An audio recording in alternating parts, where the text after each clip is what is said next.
good morning, and thank you for joining me on another episode of the Roundtable Talk Show. I am your host, Sharifa Hardy, and I have an amazing and incredible, a wonderful show for you today. I'm always excited to meet new people and some guests who have been here before. But before I go ahead and introduce our guests, I'm going to ask you to do what I always ask you to do, and that is to go out and be an evangelist for the Roundtable Talk Show. I'm sure you have a huge network, you have friends. Someone wants to start their own business or someone is in business. They're trying to figure it out. Don't make them figure it out alone. Have them join us. Tell someone the Roundtable Talk Show is live because friends don't let friends miss out on the Roundtable Talk Show. So while you're sharing the show, I'm going to go ahead and introduce my first guest. And this gentleman has joined us on the show several times. And I must admit, don't tell everyone, but I play favorites. And he is one of my favorite guests on the show because he's someone who has the experience, he has the knowledge, and he always brings us so much information. Mr. Jim Estill. Jim is currently president and CEO of both Danby Appliances and Shipper Bee, a new venture that is revamping outdated shipping channels into a system that is better for consumers, retailers, and the environment. Jim is a Canadian technology entrepreneur, executive, and philanthropist. He started his first computer distribution business from the trunk of his car while in university and grew that business to $2 billion in sales. That was 2 billion with a B. Good morning, Jim. How are you? Excellent. How are you, Sharifa? Now, how come you always say to everybody that they're your favorite guest? Jim, don't do that. Don't tell the people. I just, you know what I mean? I got to get the ratings up and make people feel good that you are one of my favorites. And you know how you can tell you're one of my favorites? Because you are one of the few people that I share their post on LinkedIn. Check my history. Check the receipts. Awesome. Thank you for sharing that, Sharifa. You know it's true, Jim. You know that's true. I do. Okay, great.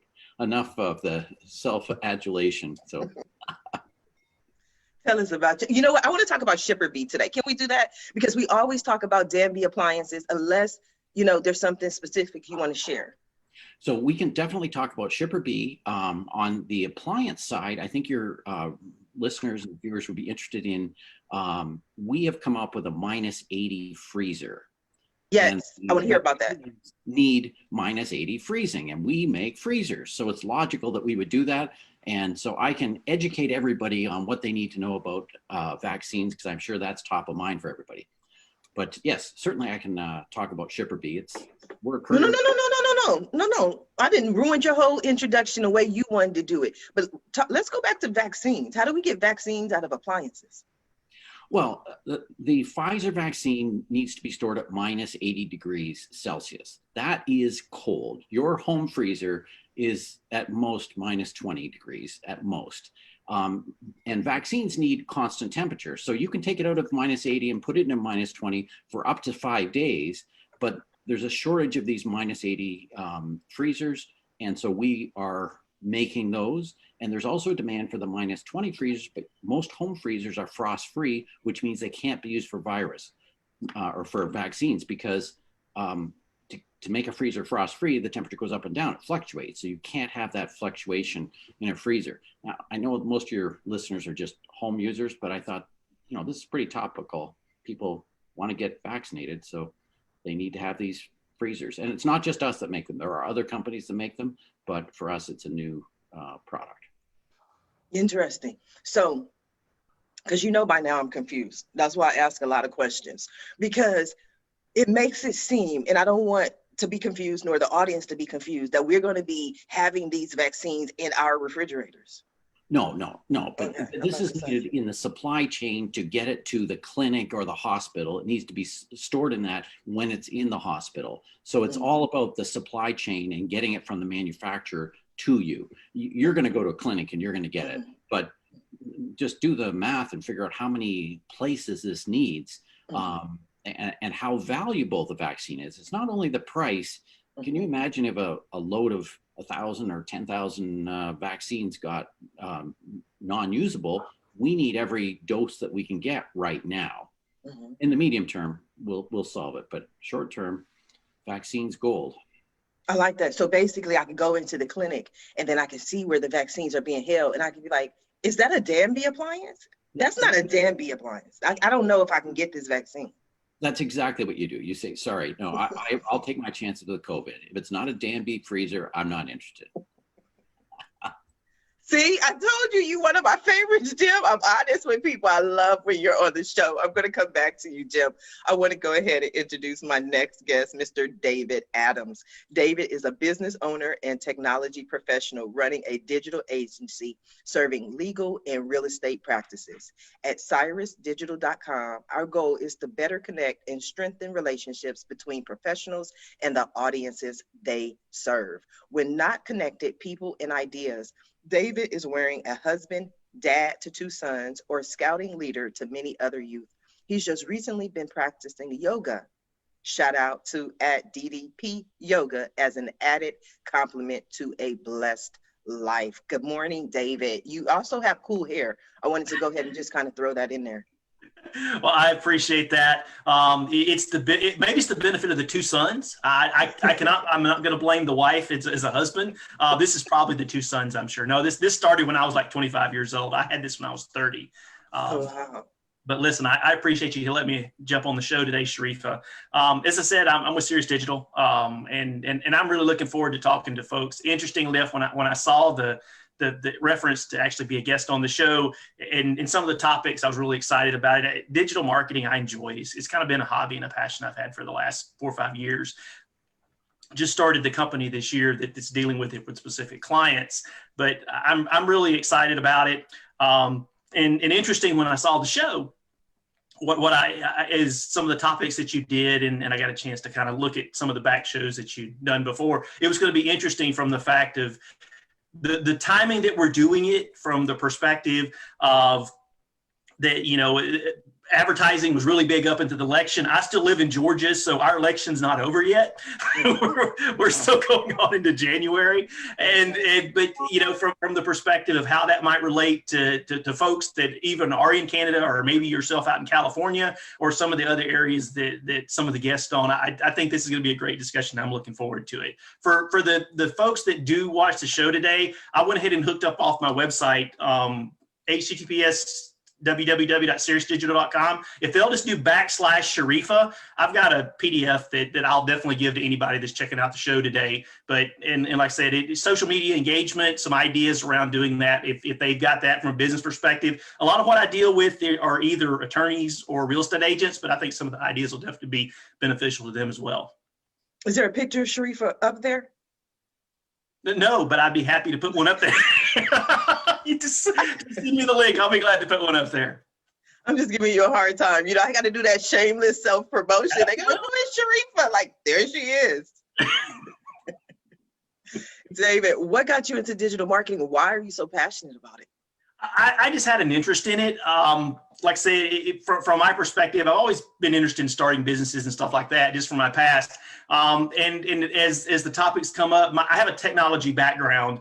I started back from the Y2K years, right? Of the previous terrible thing that was horrible, going to be bad to us back in the year 2000. And I got into technology, did programming, led teams. And as I did that, I had some different interests as far as outside of just specifically building applications or building software, into more of the digital marketing techniques and whatnot. So it was sort of a natural progression for me to kind of step into that and learn more about it from that aspect as well.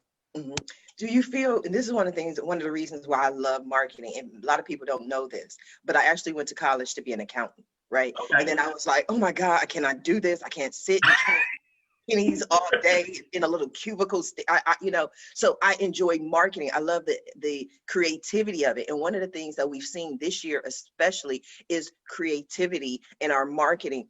With your clients, have you seen more ideas being generated? And, because everybody has to pivot. What have you seen?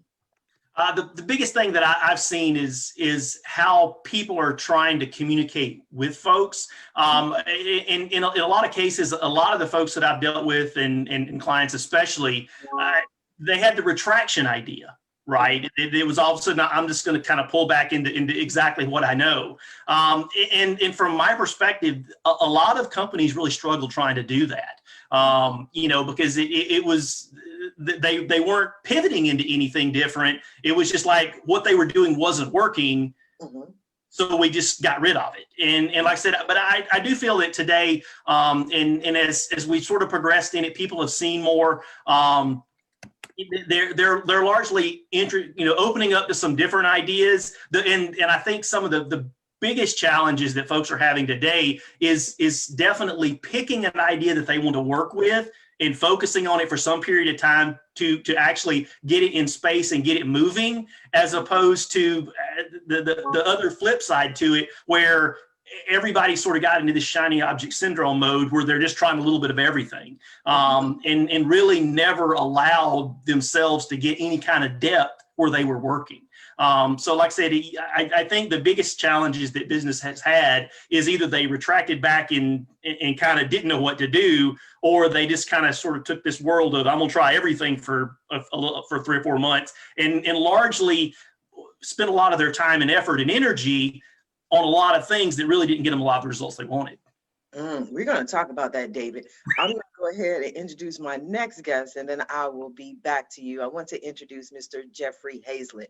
Jeffrey's insightful wisdom, bold sense of humor, and profound experience would make for an excellent segment, as he is always looking to find like-minded individuals to discuss business, social issues, politics, and more.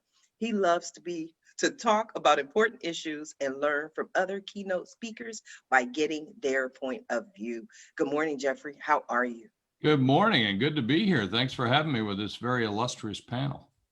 Yes, but in your bio, it said you had a bold sense of humor. So we're going to see bold today, right? We're always going to see bold. I've bought and sold over 250 businesses in my career, about 25 billion in transaction. I'm a former Fortune 100 officer.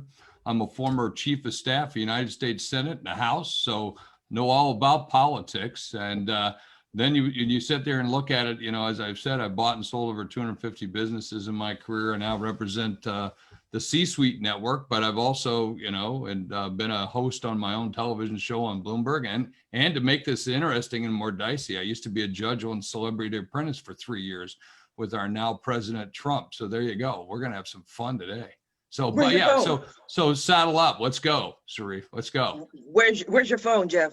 Right, my phone's right here. Right here. It should be ringing pretty soon. That's me. I'm calling you. I'm like, we gotta talk. We gotta talk. So yeah, and you didn't know probably all the background, but I ran U.S. Senate campaigns in the 90s for what was then Majority Leader Tom Daschle. So I was very active in politics for many, many years. And of course, lived all over the world as chief marketing officer of Kodak. My last company was about $187 billion in total sales. I managed, at that time I was chief marketing officer, managed a budget of about 17 billion just in marketing and ad spend. So when we start getting into digital marketing and digital advertising and product development and everything else, I serve on about 14 corporate boards today. 3 of them are public, and so I do this every day. This is fun. And I lead the C-suite network, which has 250 plus podcast shows, the fastest growing business network in the world for podcast, and then also C-suite TV. I'm impressed. Like, I didn't run out of questions. I'm so impressed. What can Jim ask a question like that? I'm off. We'll have fun. We'll get into it. It'll be great. It is great. Okay. Why politics? I mean, you seem like this marketing guy, a lot of experience, but why politics? Why help with politics? Well, everybody needs to, pick a side and do something. I think that's the most important thing. I mean, listen, I think Trump, I don't know if you could swear in your show or not, but Yes, we can. Okay, good. Cause I get red marks. I get bleeped on my own show on Bloomberg, but listen, he's batshit crazy. And without question, I think we'd say that. But there's been one good thing that he's done for this country, and that is he's forced people to pick a side. For so long in this country, quite frankly, we've let things go. We've let the politicians continue to do what they want to do the way they wanted to do it. And we just said, oh, there's nothing we can do about it. Well, finally, somebody put a stake in the ground, and he made you pick sides. That's been a good thing for this country. Now, and we're going to go through some turmoil as part of it, but in the end, we're going to end up better because it's going to be more about diversity. It's going to be more about inclusion. It's going to be more about being real human beings in this country and doing the things we need to do, because we can't keep going like we've been doing. So politics are important for everybody, and you have to have a say in it, and you should be participating. I've been involved in politics since I was a young lad. From the first time I was in Georgia, in Warner Robins, Georgia, David, and my dad was in the military. Where are you from, by the way? I'm from Cumming, north of Atlanta. I know where Cumming's at. My brother lives over in Snellville and Lawrenceville, so I know it. And I got a home up in Hiawassee. So anyway, but nonetheless, back when I was 10 years old, I was at the mall in Warner Robins, Georgia, and there was somebody running for Congress, and they had one of those straw hats. Remember those old straw hats, with the little banners across of them? And I wanted one of those. And they said, young man, the only way you can do that is to hand out all these flyers. And they gave me a big stack of flyers. And I went around and I don't even know who the guy was. Probably a Republican, probably scared the hell out of me right now. But nonetheless, I handed all those out and I got that free hat. I thought that was pretty cool. So from then on, I was hooked on politics. I got a hat for you. If you want to wear the Sharifa Hardy for Senate 2022 hat, I got it for you. Well, you're right now, when you think about it, you talk about, Jim was talking about, helping people out with the vaccine, which thank goodness for great companies like Pfizer's and so many others that are doing what they're doing, along with other first responders, because they're all first responders. All of us have to be first responders right now, not only on the health side, but on business. I'm not a doctor. I'm not a nurse. I can't even sew a frickin' mask, but I can help people with business, and I can be a business first responder. But you're in Long Beach right now. Long Beach is the epicenter for PPE. Every single PPE product that's being distributed around this country is being brought into Long Beach. And so yes, sir. That's every one of those warehouses is full of masks and gloves and other products that need to get out there. So hats off to you too. Well, thank you, Jeff. I am going to come back to you. I want to go ahead and introduce my next guest, but we're going to continue this conversation. I would love to go ahead and introduce our lovely lady of the show, Miss Taly. Taly is the founder and CEO of Blink, a new dating app challenging online dating norms, which was inspired by a revolutionary experience at a blackout restaurant where Taly befriended fellow diners and felt the power of connecting with others, free of looks-driven assumptions. Good morning, Taly. How are you? Good. How are you? Wow. Explain that to me. How do you meet someone without looks? Yeah, it's not something that you ever really think about consciously, how many assumptions you make based on that first glance that you have at someone. But doing it for the first time in the dark was incredible. The level of vulnerability people were willing to have, the amount that they were willing to share, knowing that they were kind of protected by this darkness. It's not something that you really think about. And then afterwards, coming out of the restaurant and seeing these people that I had such a deep and quick connection with, and realizing they were nothing like what I imagined in my head, and realizing that I would have made all these assumptions about them based on their clothes or their hair or, all sorts of other things. It was just kind of a moment of kind of realization that we go through life making these assumptions, and how amazing and beautiful would it be if we could try to get past those assumptions. And that can be applied in really all sorts of contexts, and dating is the one that we're tackling. And so, yeah, really excited to be on this journey. Walk me through that. You're in a room. The lights are off, masks are on. How are we in the dark? No masks. It was actually at a center for the deaf and blind. And so it was a nonprofit. Part of the concept was also to kind of expose people to this experience of being, visually or I'm trying to think of the word for hearing impaired. And so it's just a structure that they build where no light gets in. And you would think that after a while your eyes would adjust, and they don't. And so the waiters and the staff are all deaf or blind, and they actually lead you in. You hold their hands and they lead you over to your table, and they tell you kind of a little bit about how to get through the dinner. And so they explain, you might wonder, how do you drink out of a glass of water when you don't know where the glass is or how much water is in it?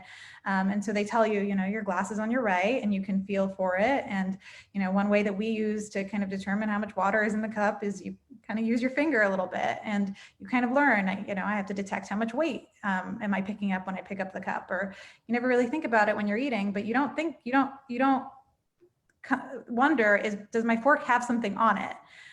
You just can see that your fork has something on it. And so the whole experience was this kind of eye-opening moment of how many things we take for granted with sight and how many things we assume based on sight.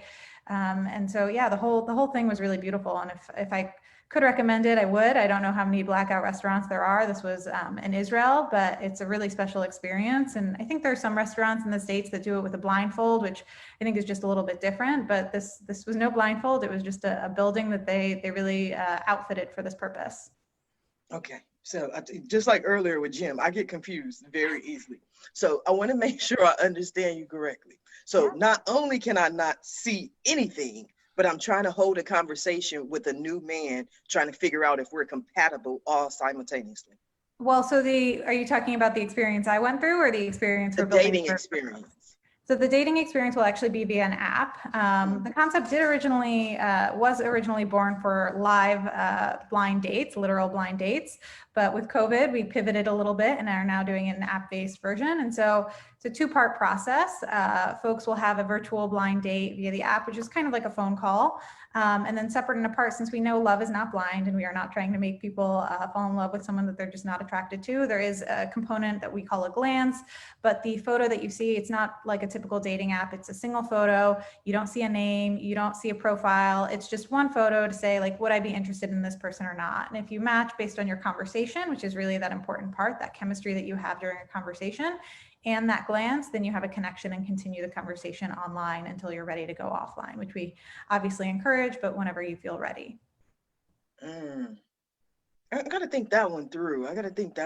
Because I mean, I'm not vain, but you know what I mean? I can't. Well, I'm not blind. I'm not going to pretend to be, I acknowledge that. Because I might be like, send him back. You know what I mean? I don't know. It's like Russian roulette. The thing that we're really going for is trying to get past that first look kind of based assumption. Because a lot of dating apps you see now, the first thing you're judging people on are those photos that you see. And people aren't always what they look like in their photos, either because they're photos from years ago, they're just not representative of what they look like, they're cherry picking them. And so wouldn't it be great if we could get to know someone before we're making those assumptions? And so again, we try to take the looks into account, but we're really trying to see, is there a real connection between people? Because in all likelihood, we're ruling out people who would be really great matches, people we'd be really compatible with, just because we don't like 3 or 4 photos of them, which is a little bit crazy. I'm not gonna comment on that because I like a lot of photos, but I'm also working on my depth. You know what I mean? I'm working on being a better me. Very important. Yes. So let's just see. I got to imagine, Sharifa, you're doing a lot of swiping left, a lot of swiping. Yes, yes. Like, no way. Ain't gonna happen. There they go. Yes. You know me well, look, Jeff. it's like we were talking to Jim earlier before we got on air. He's wearing a toque. He's wearing a stocking cap. Boom. He's out. He's out. Yes, but I would swipe right just because. You would have ruled him out just because of a hat? Yes, I would have, but I'd have kept Jeff just because of the suit. I was like, there you go. I dressed up for this.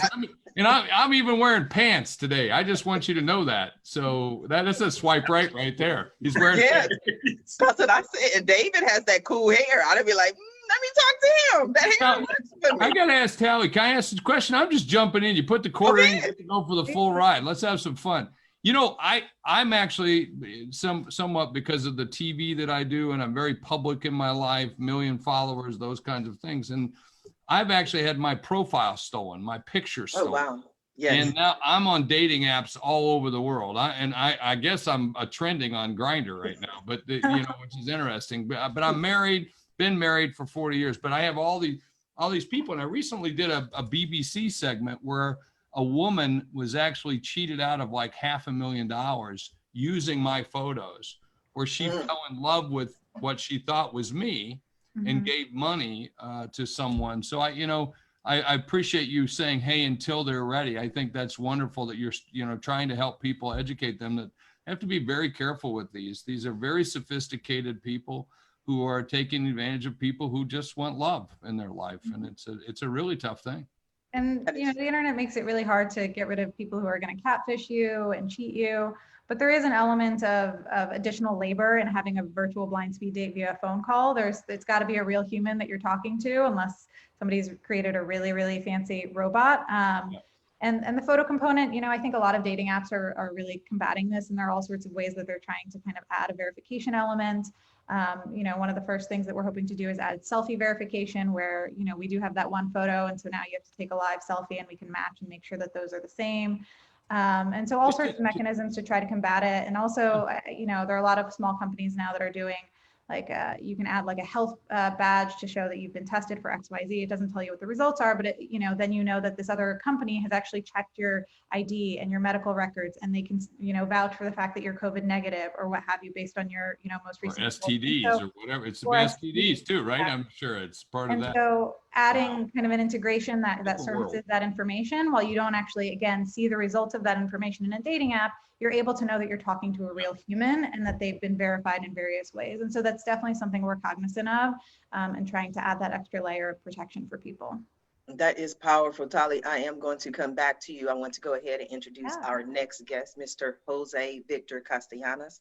Jose is the founder and president of Recon Media, Inc., a digital marketing agency that specializes in paid advertising, Google ads, YouTube ads, Facebook, Instagram ads. His passion is helping businesses by getting them online and growing their business using digital marketing. I guess we're going to be discussing digital marketing today. Good morning, Jose. How are you?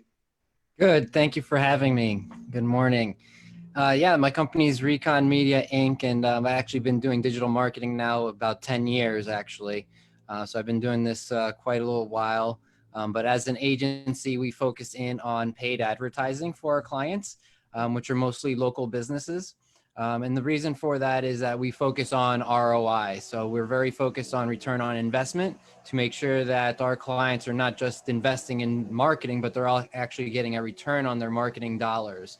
A lot of businesses spend money on advertising and marketing, on SEO and social media management and other things that aren't technically ROI focused.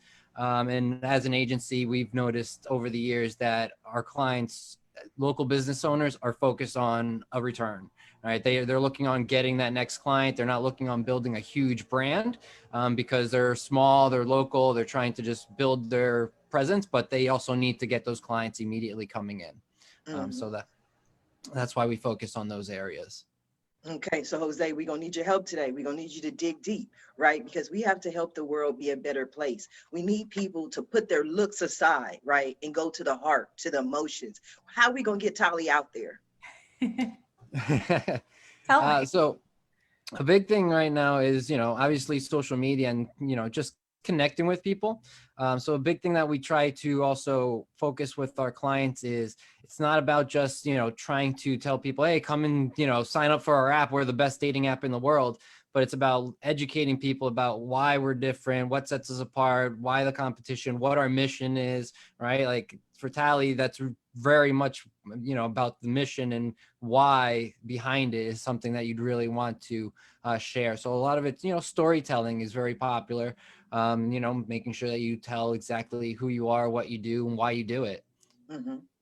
Okay, so this is awesome. We got a mission, Jose. You with me? This is the mission. Yeah, I'm right here. You choose to accept it. You mind if I jump in here right quick? Go ahead, David. Go ahead, David. Absolutely. And I want to definitely build on something Jose shared because we started it out there. The experience that Taly was actually was describing, I can definitely see, and Jose was jumping into it, that there's going to be some definite opportunities from the perspective of the experience that this app is going to give, but both from the perspective of finding the match as well as a feeling of security while you're finding the match. Especially when she was really just describing it, I can definitely see some cool ads that she would be able to produce with this, just because it's a different perspective, right? And she shared it. It even goes back to what Jeff had talked about earlier, that, you know, when we sort of look about the after experience for kind of what we've all been going through for the last, you know, 9 to 12 months for 2020, a restaurant where you go in there and you actually get the experience of what people who have a challenge that you have no frame of reference from, that just in the span of a meal, how much that can actually change your perspective on a whole class of people, right? That you never understood before. And I think a lot of, either our apps or just some of these more unique kind of experience type events, whether it's restaurants where, there's a lot of restaurants today that are struggling. Something tells me that a restaurant that was actually organized like this, that was providing this kind of experience, that's easy to market, because that's actually different than going and getting a Big Mac, right? There's no story to that. However, you can really put an experience and a story to some of these things that we're talking about here, where a lot of businesses that have been having challenges, this is the pivot they probably need to make and be thinking about. Interesting. Jim, you wanted to say something?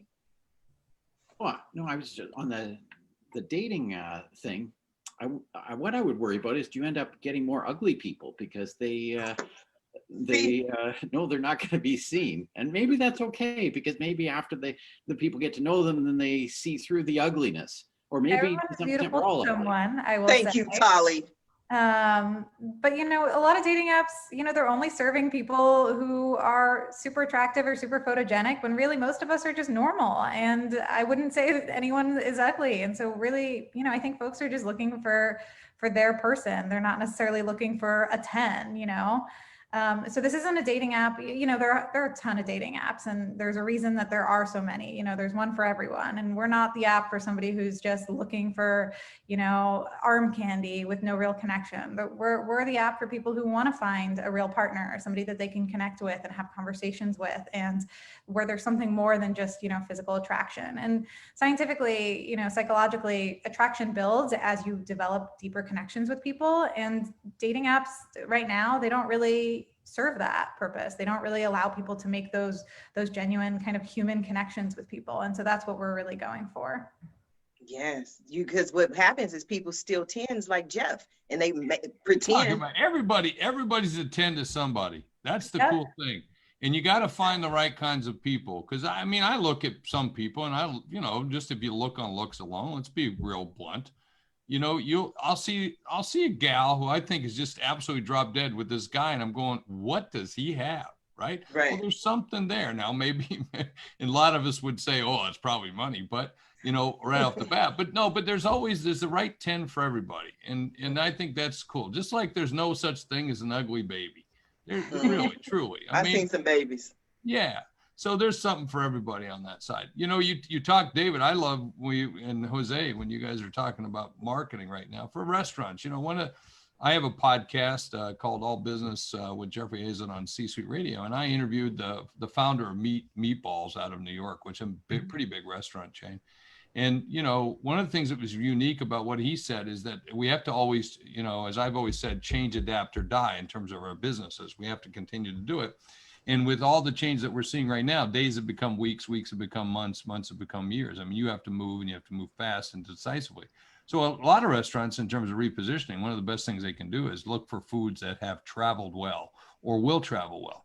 Because most of us, I'm not going to go into that experience because of the social distancing and everything else. I might run into somebody in the dark or something along those lines, but it's a cool experience to have something like that. No doubt about it. And post-COVID, I think it'll be great. But right now, focus on those things you can do right now to give you the volume or give you the things that you can do to meet the marketplace. And you also have to give some kudos to a lot of great restaurants out there, and food places. Like Popeyes jumped on it right away. I thought they just did a heck of a job showing people how they were doing it. Papa John's, Papa Murphy's, some of the Domino's now, they're showing curbside pickup where you just drive up, they open your trunk, boom, they put it in, they're gone. Those are great marketing pieces that you're starting to see from companies. And I think that a lot of the local restaurants, though, are the ones that are suffering the most because they don't have the marketing budgets to create things like that. So I've been seeing a lot of actual, looks like they're taking it upon themselves to start running social media ads. So I've been seeing a lot of ads running through Instagram, but the thing that I've been seeing is that they're making a lot of mistakes, right? So they're spending money on putting out these ads, but their ad talks about how great their lunch is, but then when you click on the ad, it goes to their Instagram profile. So I can't even go to their menu. So there's a lot of like simple mistakes that they're making, where, just going online, doing some research and kind of understanding how the platforms really work to utilize them, to really create a lot of awareness, because who doesn't eat? Right. And then it's just a matter of like, well, maybe I just don't like Mexican food, or I don't like Italian food, whatever. But if you're a restaurant, you should totally be out there right now covering the entire, your little geo radius that you deliver in. And you could totally be getting tons of business. I did it for a pizza place that just opened up, and they've been busy because we're just out in front of where everyone's spending their time, and that's scrolling. David, thank you for that mistake. David, what is one of the main mistakes that you see when people are marketing? I think in the biggest one that I see that people make is they send the ads or they send the marketing, but they really don't do anything to connect themselves and their business to that consumer, right? And Jose made the perfect example, right? You click on the ad and it goes to their page, right? Their user ID, as opposed to a menu. Because if I were to go to a restaurant, I'm going to talk to a hostess, right? The hostess is probably going to seat me at a table. They're going to hand me the menu. They're going to ask me what kind of drinks I like. Realistically, there's nothing that would stop the experience that you can create through their app or through their site or past the ad. There's nothing that stops you from being able to create some of those same common experiences, so that from a user's perspective, it feels like I'm going to the restaurant, right? Even if I'm doing it on my phone, or even if I'm doing it digitally, I'm doing some of the same things that seem common, that seem normal, and it seems like what I've done before. A lot of times what we do in business is we kind of create these patterns that ultimately, and I deal with real estate agents a lot. Facebook is littered with them now. Real estate agents that basically create what I call the room stop video, right? They're going to sell a house. So what they do is they either take pictures of all the rooms and then they just kind of make it a picture collage, or they create a video of like 10 seconds in each room. Okay, for somebody that's actually watching that, that's almost like some kind of a weird teleport effect. Nobody goes through a house like that. But now you can take your phone, right, and just carry it along with you and talk to it every once in a while. That's just like a prospect. You can actually make a walkthrough of a house that you're going to show or sell, or a house like you show or sell, with the phone, and create what amounts to a showing of a house completely virtual. But now that if you look on like Facebook or Instagram, that's what a lot of the agents aren't doing today. They're creating specific, pieces that aren't the same experience as what you would get if you were doing it in real life. Yes, it would look more just like an ad on Craigslist or something. Like, these are the rooms. I've seen rooms. This is what a room looked like. One of the, when I speak to people, one of the first mistakes that I see, because they come to me and say, Sharifa, I'm not making any money on social media. What do I need to do? And when I go to their social media, it's like literally rainbows and unicorns and cats. And I'm like, what does this have to do with your business? Like, what's wrong with that? Maybe they're selling rainbows and cats. Yeah, maybe they're not selling rainbows and cats. Hey, come on, don't dash people's dreams here. Okay, but no, this is a serious conversation, Jeff. If you were trying to sell suits. Yeah, that's a different thing. That's what I'm saying. That's a big thing. I mean, both these gentlemen hit it right on the head. What most people do is they fail to capture the customer behavior. Like that restaurant that Jose is talking about. I've got a restaurant here. It's one of my favorite restaurants, and I love to go to them. And someone's hacked their page 6 months ago, and they've still nothing's happened. And it takes me forever to get through to call them on the thing and to order my thing. And I order from them once or twice a week because they're good, and two, I'd rather send the business to them. So you should always look at it from the perspective of what the customer is going to go through. Pretend like you're the customer. Pick up the phone, click on the thing. Try to order the pizza. Try to order the sandwich. Just give it a shot, and then try to do it from everywhere you think someone's going to order, and then you'll find out you suck and you need to fix this. And that's a book, Jeff. That sounds like a book, Jeff. You suck. You need to fix this. Yeah, I had a show that we were going to do. It was called, your business sucks. And it was that's what we were going to do. There you go. I wanted later to- became that show later became The Prophet. on Oh, TV. wow. Yeah. Oh, I wow. like it. Yes. Jim, how do you do social media with appliances? What do you do? Can they connect to your menu and order? Well, see, our problem is we sell to Home Depot and Costco and Lowe's, so we sell through a channel. So we're not connected directly to Danby, to our consumers that much.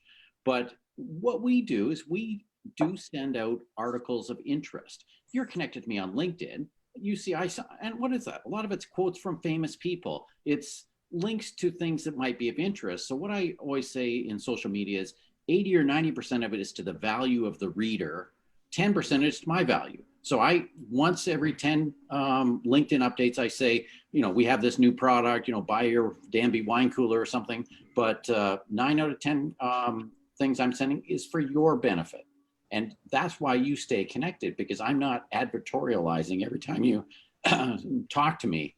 So that's what I do on social media. You have Danby wine coolers? That's don't- all I got out of your whole conversation. Of course, we're a refrigeration company. So we have wine coolers, freezers, fridges, and oddly enough, we also have window air conditioners and dehumidifiers. And you're gonna say, well, why does an appliance company have those? Well, because they have compressors. So we sell 2 million appliances with 2 million compressors. We're a compressor. We make products out of compressors, but for the average person, I just say appliances. I would actually say, Jim, the consumers would be extremely interested in what you guys do right now, specifically for the early part of our conversation, where with what you guys are involved with from the supply chain, specifically with COVID today. There's a number of people that are going to be interested in Dansby, and any type of association that you guys can be talking about that, of what importance you guys have to that supply chain that's getting some of those vaccines available to people. That's going to be, because here's the deal. The one thing that's cool about Google, right? The questions that people ask Google, it gives them the best answer that's related to them. So it's a big topic today, is talking about COVID and asking questions about it. How your company is actually providing value into that supply chain is definitely something to talk about. It's going to attract a lot of attention. And if what that does is it sells 16 more of those freezers at Home Depot because they see the tag on the end of it, that's a positive. So you're exactly right. So we got a lot of press when Danby introduced a -80 freezer, but that caused us to sell other refrigerators, which weren't even -80 freezers. I also believe one of the roles of social media is to amplify the press. So if we get an article in USA Today, then we send it out on our social media, and that sort of amplifies the press. There's been a freezer shortage, because everybody's hoarding food, and people don't understand how long it takes from the time you decide you're gonna make a freezer to the time it actually you get it. It's like 4 or 5 months. These things can't turn up instantly. You can't buy the parts fast enough. So there's a freezer shortage in North America, and we read the articles on it, then we share them, and then people say, oh, I better get my order in for my freezer now, 60 days before I need it, because you're not going to go down to Home Depot and pick one up because they don't have any right now. Yes. Jose, I wanted your thoughts on what David had to say about the COVID in the appliances, the freezers. Yeah, so I actually agree 100% with what he was saying. Leveraging press is a great way to, build your brand. Because it builds trust with the community, right? And the consumer. So the consumers see this, they're like, who's that company? Like, oh, you know what? I'm actually in the market for a new, fridge or whatever. Wine cooler. Dansby can come top of mind. Wine coolers and everything. I actually have a wine tasting tonight, so I'm actually excited about that. Cool. Virtual wine tasting. So that's even more interesting. What is a virtual wine tasting? You buy your own wine and then you bring your wine? I thought the point of a wine tasting was to test samples of other people's wines. So I guess I'll tell you real quick how this virtual wine tastings work. This one's working. So I'm part of a nonprofit called the MIT Enterprise Forum, and our final event of the year is normally a get together, right, where we would meet at a restaurant and have like a networking event for everybody. Well, obviously this year we couldn't do that. So we partnered up with a wine company that has like overstock wine. And we have 3 wines. People place their orders on our website. We send them the wines. So you get 3 bottles of wine. And then tonight we're going to have an actual, I don't know what the actual proper term is of the wine connoisseur person. But we're going to actually have, yes. I'm sorry, go ahead. We're going to have them go ahead and explain each wine, and we're going to go through and taste it. And they sent us a little card where we get to mark off, what we liked about it. So it's very interesting. I've never done it like that before. Jose, we do these every single week on the C-Suite Network. We have a different wine, and we have usually 2. We have one East Coast tasting and a West Coast tasting. We typically have about 30 C-Suite executives on each one, maybe up to 40. And we do these every week, and the winemaker sits down with it. We have the CEO or the winemaker both on the call, which is always nice. And then they kind of take us through the wine, and we introduce everybody in the squares, and they go on for hours. And usually the folks from the first wine tasting end up waiting and going to the second. Hanging around for the next one. And after about 3 bottles of wine between 2 people, it's a really fun night. When's the next one? It's the next one. We don't have another one until January, and we're doing ports. We're going to do port wines from Jessup Cellars, but we had Sabina the other day. We've had Ackerman. We have some really great wineries. We had a Long Island, New York wine, Pominock. We've had them. They're one of the favorite ones. And yeah, a lot of fun. And then of course, everybody orders, and joins the night wines. We join the night wines. They have a new wine called Curfew, which is kind of cool because it's the after night, when they're actually coming up with a new wine called One Night Stand. I think that's a pretty cool brand name too. Yeah. Yeah. I would get the One Night Stand, not just because that's more interesting, but curfew in California right now is not a good thing. Yeah. Not a good thing. We are so upset with this curfew. We have to be in by 10 p.m. So curfew wouldn't work for me, but I think it would be a good fit with Taly, right? So since we're not concerned about looks, we should have some wine, I think. Yeah, I mean, going on a date now, all you have to do is get your bottle of wine, sit on your couch in your sweats, and you have your date. You don't have to really do much. Yes, that's all you can do. That's all you can do. We were talking about marketing, Taly, and getting your message out there. What are some strategies that you use to stand? Because dating is everywhere. Everybody's like the new dating app, the new place to go, the new way we're dating. So how do you get above the noise? Yeah, it's actually really hard, particularly because in the dating space, there are regulations around it because of the potential for unsavory things. And, the big channels like Facebook, Instagram, they have restrictions around advertising. And so we actually haven't been able to do paid advertising on some channels quite yet because the app is not launching until later this year, which I guess is not that long from now. So we'll be in test flight in a couple weeks. So we haven't been able to do paid advertising. And so we've been getting really creative, trying to just kind of have organic growth. We're working on some virtual events, through meetups and Facebook groups, trying to create content across various platforms. So again, trying to get creative, thinking about ways to use TikTok and, just really trying to connect with people in untraditional ways. Because, we can't just go and hand out flyers at a park and, we could put signs outside coffee shops, but who's really going these days? And so really just trying to think about what can we do when we don't have traditional marketing avenues open to us. But I'm definitely, Jose and David, you might be hearing from me after this. I'd love to hear your thoughts. But it's been a learning experience for me too, because I've never done marketing like this before. Mm-hmm. Yes. So one of the things that I think that will really help, that I always love, is just what Jose was saying earlier. And I think everyone is the story, the story behind it. And because yours is so unique as a company, the idea of getting past or beyond the looks and focus more on the person within. And I would just try to find a lot more examples and stories or maybe testimonials where people were able to meet and connect in ways that were not looks based. Mm-hmm. Yeah, and so once we launch our MVP, we're going to have our beta group, and we're going to really try to leverage their stories.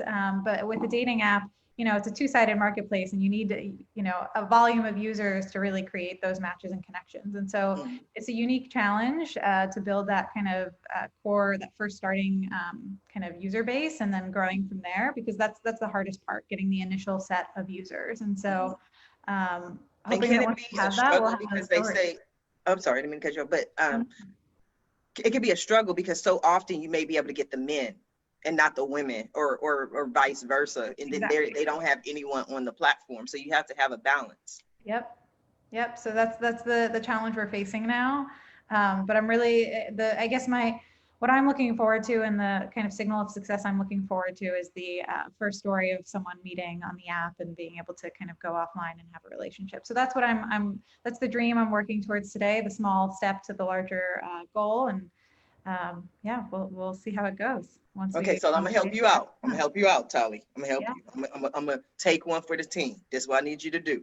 Go find all the available good bachelors within a 15-minute radius of Long Beach, California, and then I'll jump in there and I'll see what I can find. Okay? Yeah. Will you with me?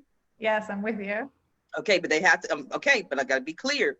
Long Beach, California, 15-mile radius. We do have a radius selector, so you will be able to select folks near you. That is another, that's definitely You a got to be requirement. more picky than that, though. You got to put in, are they employed, right? I was You gonna probably add want- some more stuff. Yeah. Okay. All right. Just want to make sure. We're just don't like anyone that's walking or And running, breathing. driving.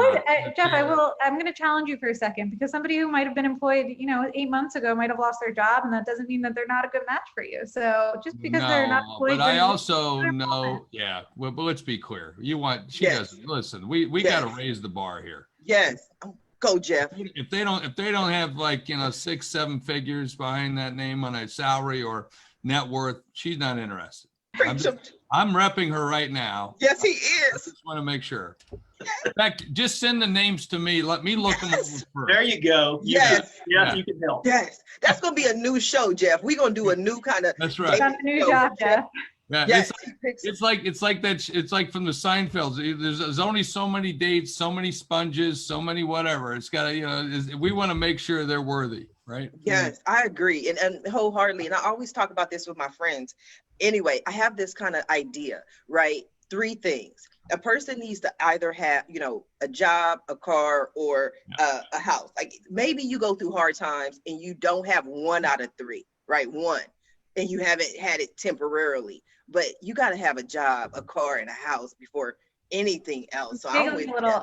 I live in LA now, but I used to live in New York, and the concept of owning a car, that's ridiculous in and of itself. LA, we're in LA. We're in LA. Home in New LA, York. we don't walk. We don't walk. All right, so Taly, we'll make it fit. You got to have an Uber account. Yes. Thank you.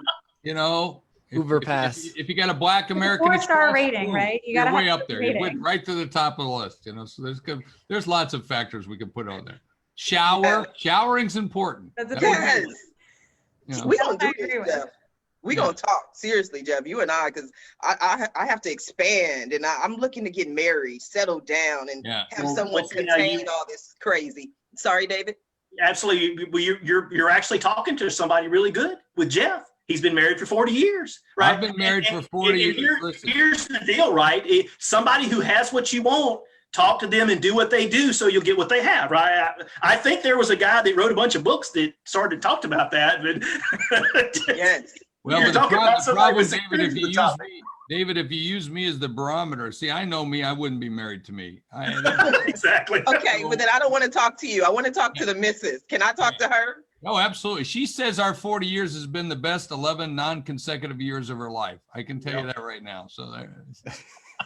Interestingly, you tell that story, Jeff. I have a friend. It's not me, but it is a friend. That his wife, they had their 40th anniversary or something like that. So that he threw this big extravagant party, with happy 40th birthday, happy 40th anniversary, greatest 40 years of our life, and she's in the party with all the friends, and she says, "Yeah, but you messed it up. It was 39, not 40."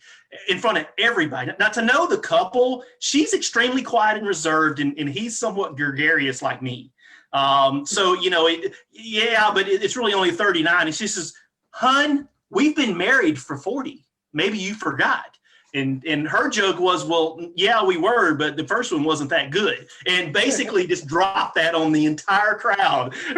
I love it. I love it. I love it. We are coming down to the last 6 minutes of the show. We have 6 minutes of the show. And what I love to do at the end of every show is just simply allow my guests the opportunity to speak directly to the audience, to everyone who is watching the show live, as well as everyone who is watching it in the archives, and let them know what you want them to take away from your appearance here today. And we're going to start with you, Jim.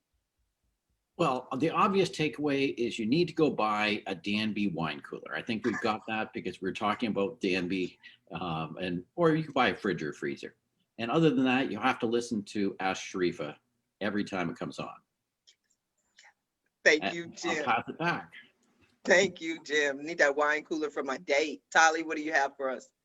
I would say, dating apps aren't for everyone, but I think the concept of getting to know someone and not really letting their looks influence your opinion of them, that's something that I would really hope that folks take away. Try to get past your biases and your assumptions and really make connections with people and get to know them for who they are. And, just to echo Jim, definitely watch Ask Sharifa.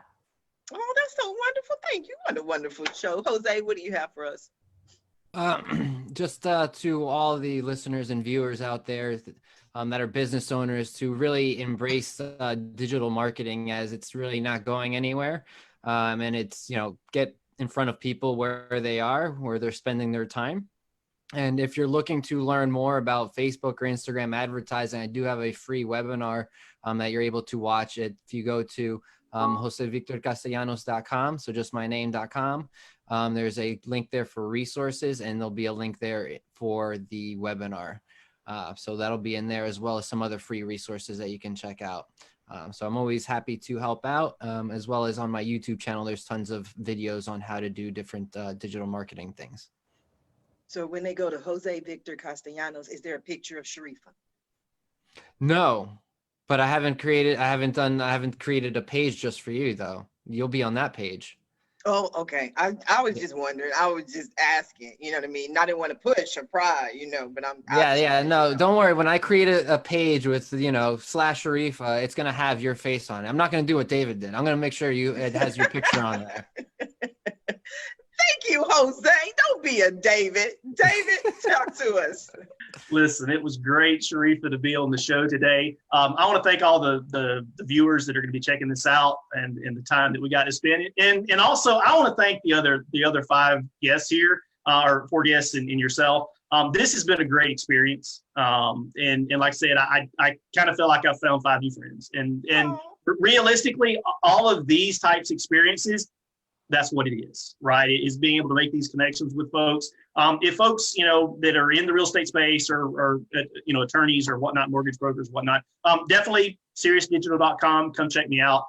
Happy to work with you guys, answer questions. I do it on a number of different Facebook groups and stuff like that. But I'm definitely looking forward to the opportunity to jump back on with you guys again. Jim, Jeff, Taly, Jose, it was great. And Sharifa, thank you. You are welcome. In that page again for those resources? SeriousSdigital.com/Sharif. That's right. Make it happen. We're going to get a picture put on there too. I'm gonna check. I'm gonna go back and check. Now I have to go allow my new agent, my new negotiator, to have a final takeaway. Jeff.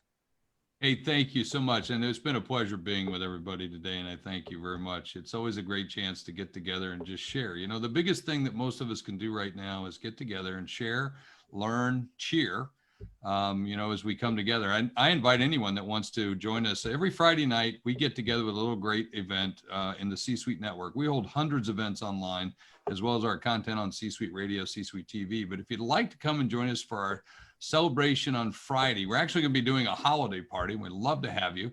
It's 4 p.m. Eastern time. All you got to do is email me and I'll send you a free link, and you get together with hundreds and hundreds of other C-suite executives who come together, because it used to be every Friday, Sharifa, you know this. On Fridays, we used to join, all of us would meet, at the end of the day, we'd meet a local pub on the way home, kind of give everybody a high five or maybe a pat in the back or maybe even a hug if you needed it because it didn't go. You had a crappy week or whatever. Well, you can't do that right now. So we're doing that online and we're getting together on a regular basis. Plus, come and join us by just emailing me. I'll make sure you get on all the links for events, or go to the csuitenetwork.com and then look for events. I've got the CEO of Hint coming up. I just had Seth Godin. I've had Stedman Graham on here a couple of weeks ago. I had the CEO Ben and Jerry's, the CEO of Crunch Fitness, the former Secretary of the Department of Commerce. So we have a lot of great guests who come, and you're welcome, and come and watch and listen. I'll be doing one of those today. I can't even remember who the heck I'm doing. Today I'm doing this, one of the executives at Google and YouTube, the head of YouTube today. So we'll have a great guest on the show today and part of our digital discussion. What we do is just like this. We do our group chat with everybody. So we have hundreds of people who join us, or thousands of people that join us. And then I film the show, and we use that as a podcast and a TV show that we put out. So very similar. So you're on target with that. But it's been a pleasure. Thank you.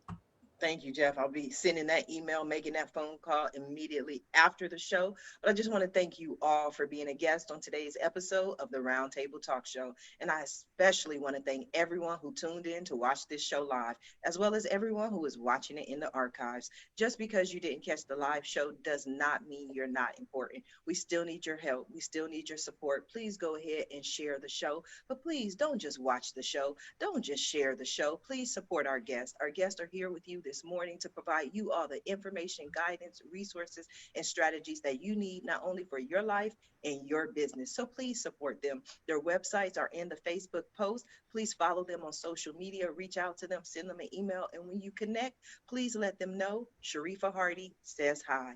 Now, if you're interested in more ways that I can help your business, or maybe you want to pick up your tickets to my New Year, New You 2-day teleconference on December 29th and 30th, or maybe you want to be a guest on the Roundtable Talk Show, please visit my website at asksharifa.com. Until tomorrow morning at the same time, everyone have a safe and a blessed day. Bye now.